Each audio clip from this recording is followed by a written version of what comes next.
कल्याणपुर में इमारत का स्लैब गिरा, 6 की मौत, 6 जख्मी।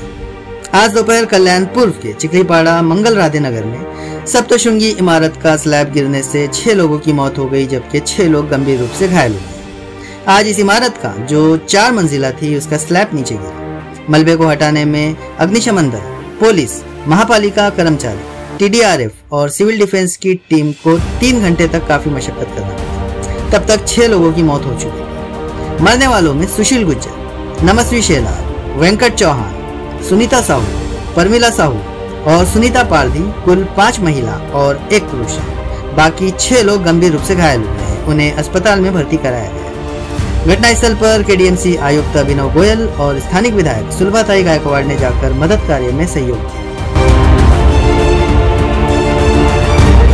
जसं की आपल्याला माहीत आहे, आपल्या कल्याण डोंबिवली महानगरपालिका अंतर्गत कल्याणपूर या ठिकाणी सप्तशृंगी कोऑपरेटिव्ह सोसायटी अंतर्गत जी बिल्डिंग होती त्याच्यातला एक भाग मधला स्लॅब खाली पडल्यामुळे 12 लोक अडकले होते। त्याच्यातलं अजून रेस्क्यू ऑपरेशन चालू आहे।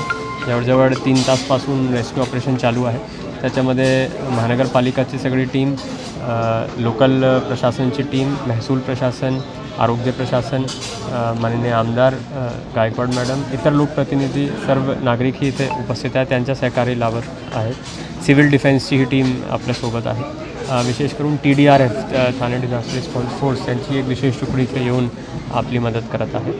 आतापर्यंतची जे रेस्क्यू ऑपरेशनची आहे त्याच्यामधले 12 लोक जे अडकले होते त्याच्यातले आपण सर्व काढलेत, अजून आपलं काम चालू आहे, पण त्याच्यातले 6 लोकांची अनफॉर्च्युनेटली दुर्दैवी मृत्यू झालेली असा प्राथमिकदर्शनी आपल्याला कळते। त्यांना आपण रुक्मिणीबाई हॉस्पिटलला पाठवलेलं आणि पुढची कारवाई त्यांच्या डॉक्टरमार्फत होईल।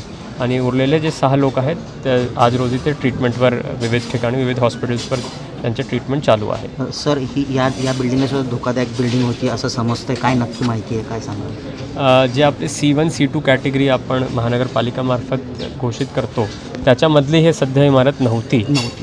पण तरी आपण मागे प्री मॉन्सून ॲक्टिव्हिटी म्हणून आवाहन केला होता की प्रत्येकाने त्यांचं स्ट्रक्चरल ऑडिट करून घ्यावं, म्हणून तसे यांना आपण एक हे केलं होतं, कळवलं होतं की स्ट्रक्चरल ऑडिट करणं गरजेचं राहील। मात्र जे प्रथम निदर्शनी माहिती असं कळते की आतल्या स्लॅबच्या काही डागडुजी आणि ते चालू होतं आणि चालू असताना हे घटना घडली असं कळते।